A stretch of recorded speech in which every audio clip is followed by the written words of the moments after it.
Growing up, I never knew a relaxed woman. Successful women? Yes. Productive women? Plenty. Anxious and afraid and apologetic women? Heaps of them. But relaxed women? At ease women? Women who don't dissect their days into half-hour slots of productivity? Women who prioritize rest and pleasure and play? Women who aren't afraid to take up space in the world? Women who give themselves unconditional permission to relax? Without guilt, without apology, without feeling like they need to earn it? I'm not sure I've ever met a woman like that, but I would like to become one. If you have never heard that quote before, it is from Nicola Jane Hobbs. And I wanted to start today's podcast episode with that and all of the attribution to her, because there is a pattern I see in a lot of the moms that I sit with in therapy. And maybe you're going to recognize it too, that a lot of us never watched a woman or had very little roadmaps for women who practiced self-compassion or rest, or at least non-toxic productivity thing that we're in right now. I'm Kayla Huzar, host of the Chill Like a Mother podcast, and recently I'm trying on the title of Mom Guilt Therapist. But what that really means is I'm a registered social worker trained in expressive arts therapy, and I can't really do it any other way. So if you're a millennial like me, or maybe even if you're not, we've watched a lot of women be stoic, self-sacrificing, human givers, as Emily and Amelia Nagoski call it in their book, Burnout. Women who give and give and give and give, emotionally neglecting themselves to the point of no reproach. And I think that's why so many of us as mothers now do not have a middle ground. We are either gentle on ourselves or the harshest person we could have ever spoken to. We are either patient with our children and holding space and all those of the things, or honestly, complete assholes. And I'm outing myself here too. But being gentle with yourself, the kind that is not earned or rushed through, is something that a lot of us are learning from scratch as adults, because we don't really have anyone to copy, or at least we didn't then. This is the first post in a series that I am calling my undermothered series. And if this word is new to you, undermothered describes what happens when a mother's own capacity, needs, or emotional presence could not stretch far enough to meet yours, whether or not she meant that to happen. And so I want to name this gap so that we can start being gentle on ourselves without maybe needing to blame anybody else for it. And so if you were raised by a woman who could not hold your emotions, you learned likely to hold everyone else's instead, or at least you learned to keep it in, to shove it down, to not be an inconvenience, to not get in trouble, to always do the right thing. And none of that is your fault. And it does not mean that you are the problem. It was a survival strategy that followed you into motherhood, followed me into motherhood. And this is something I want to ground this episode in something that I wrote back in 2020 that still feels really relevant today. And so I want to revisit it with a few more years of practice and integration behind me. So I actually wrote this blog as a response to one of the mindful mothering sessions that I was holding in person in Regina with a group of moms. And that particular day, we were talking about what it was like to be gentle on ourselves. And these are the things, honestly, that I keep coming back to over and over again. In fact, I sent this blog to many clients just in the last month. And so I felt it important to bring it here. And so being gentle on myself or yourself remains an anchor for me. The phrase of it, the idea of it, and it's especially helpful for me when I get in my head about how I should be parenting. Because how I should be parenting is really convoluted, complex, and nuanced. And so within this podcast, I do not expect to touch on all of the nuances of this. Even just now, when I looked up this quote from Nicola, I found a book that she wrote. And that book is I called something like The Rested Woman or something. And I was like, oh, I want to read that. And so um, I'm constantly finding out new things, and there is always nuances to everything. And so I'm about to share with you a list of 7 things of how to practice self-compassion or being gentle on yourself. Some of them might be helpful and some of them might not be helpful. And that's just the reality of speaking into the void of this podcast. And I'm not going to lie. It took a lot of gentleness and a little bit of brutal honesty to even get here in front of you today. What you have heard typically on this podcast is me with guests. There's very little solo episodes, and I'm about to tell you why. It's because I have a fear of failure. And also I have a fear of success. And those two things are weirdly in relationship with each other. So, 7 ways to practice self-compassion and being gentle on yourself, literal things that I had to work myself through this morning in preparation to be having this conversation with you today.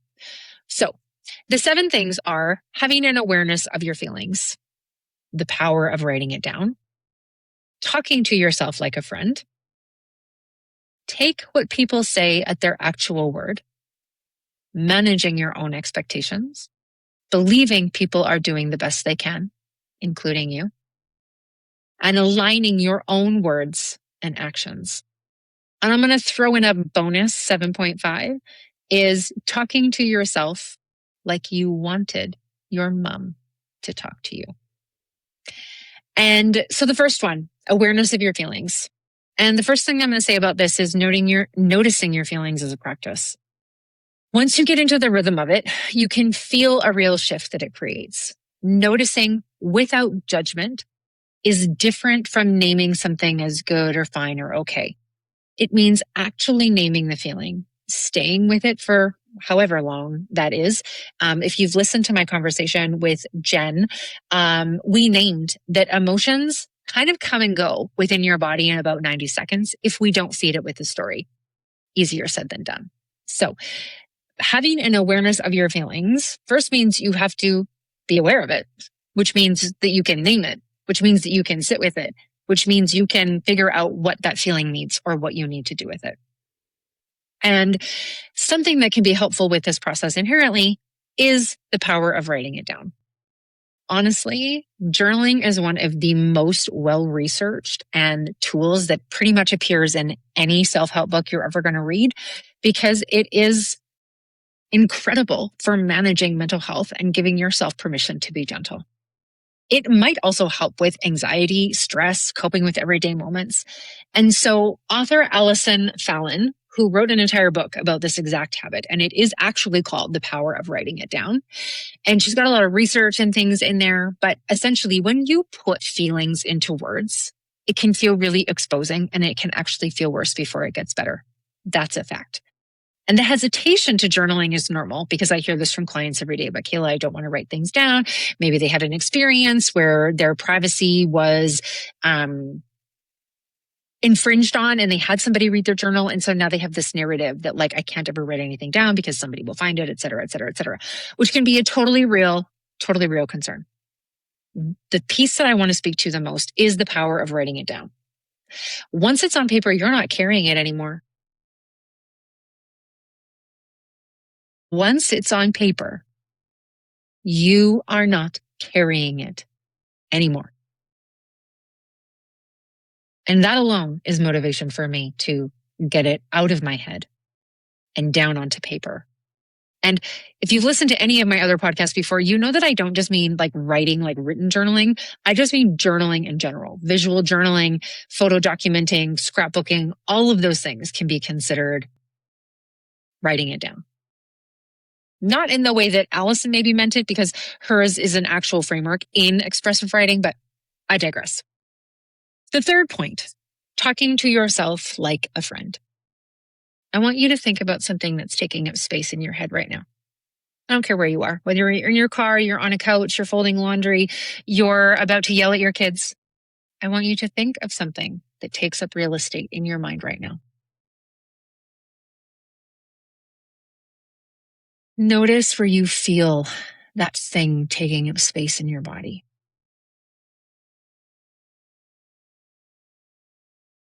Can you find one or two words for it?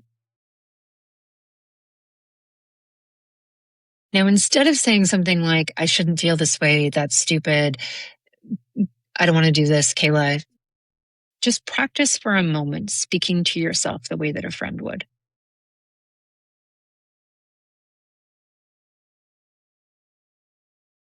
Giving yourself the same grace you would give a friend.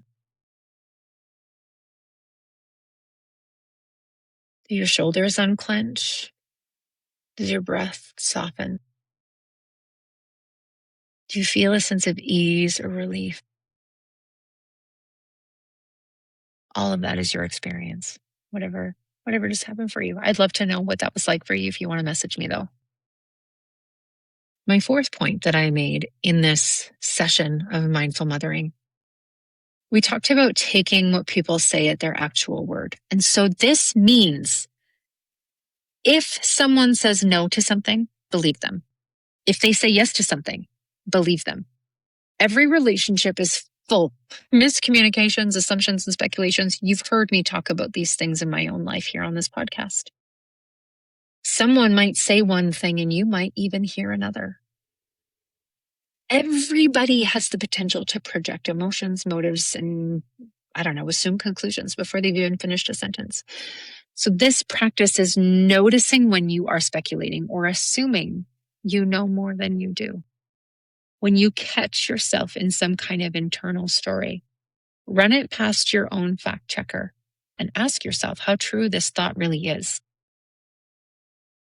And if needed, say it out loud to another person. This is a tool that I use over and over and over again.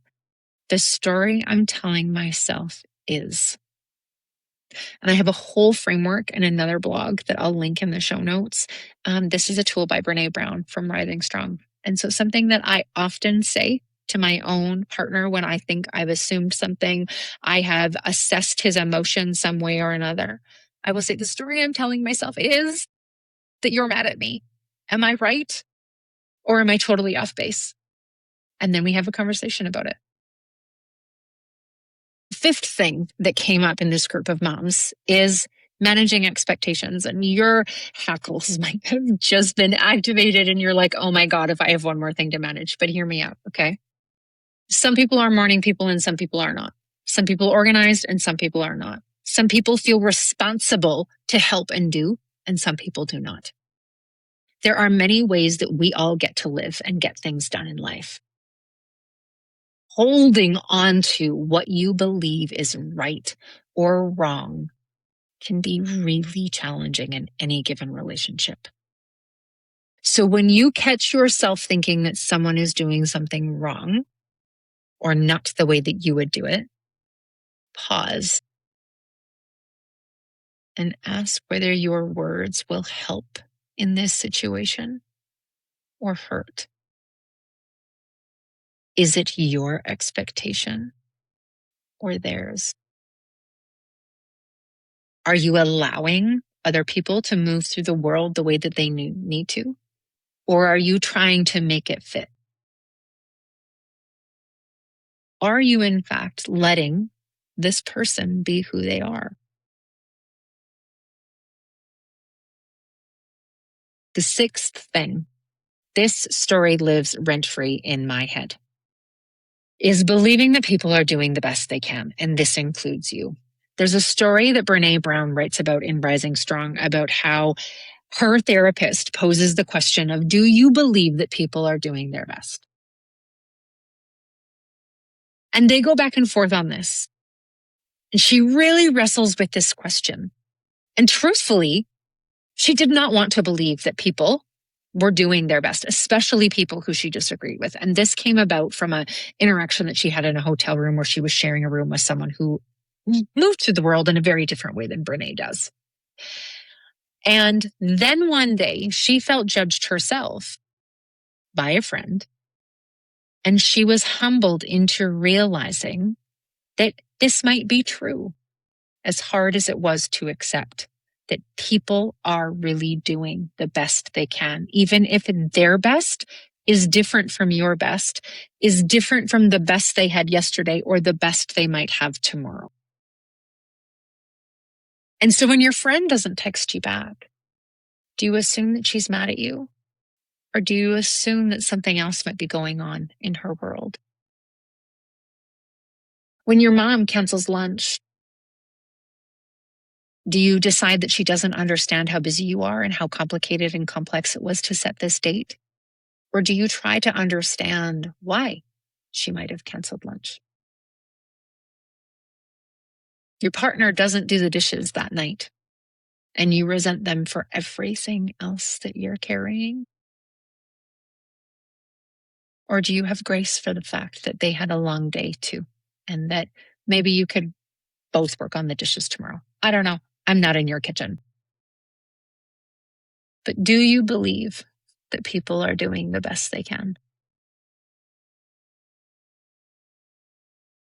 The seventh is aligning your words and your actions. And this one came from the group.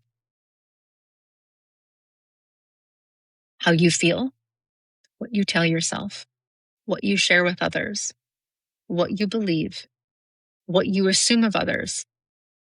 These are all connected.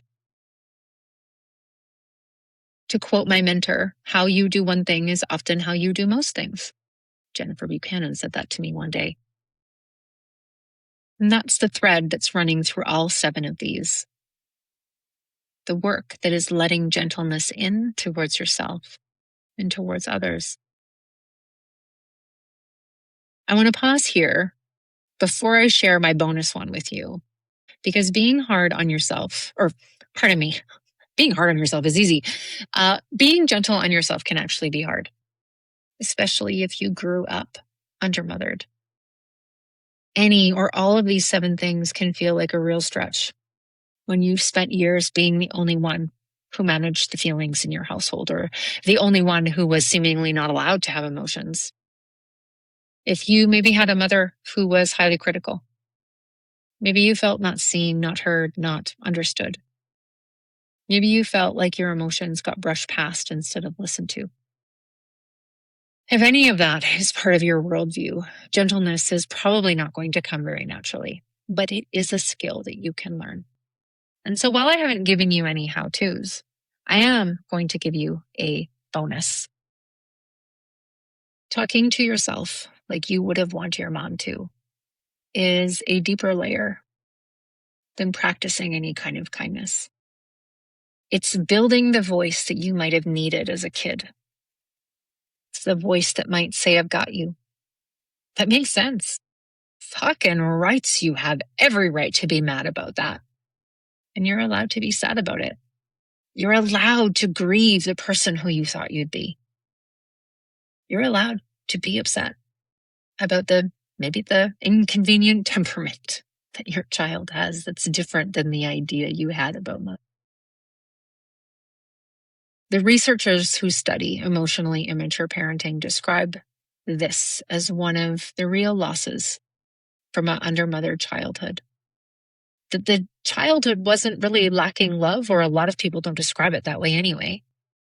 It was just more that the people in that home didn't know how to respond to the emotional needs or the inner worlds or the wonderfulness, the uniqueness that makes somebody somebody.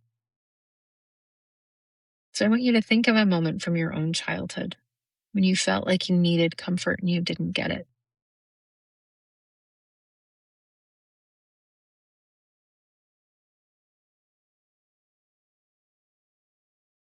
Think of a moment from your own childhood when you needed comfort and didn't get it.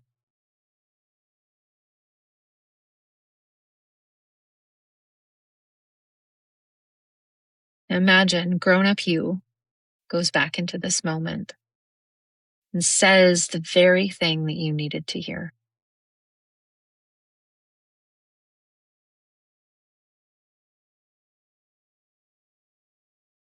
You can say it to yourself now, out loud if you can.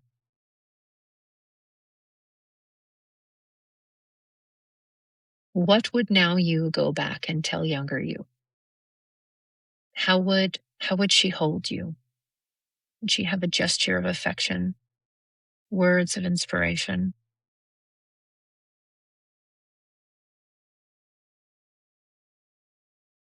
You can do this one on your own, but if you'd rather not do it alone, you can always book a session with me.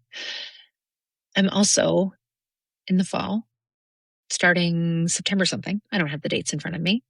I'm starting a series, an undermothered series, where we, just like the women from the Mindful Mothering group, we're going to explore some questions around what it was like to be undermothered together in a group. You can drop in or register for the whole thing. I'm hoping to have the links up by the time that this podcast launches, but if it doesn't, you can always message me. I would love to hear from you. You can tell me how you're being gentle on yourself or how you're being hard on yourself. Both things are welcome.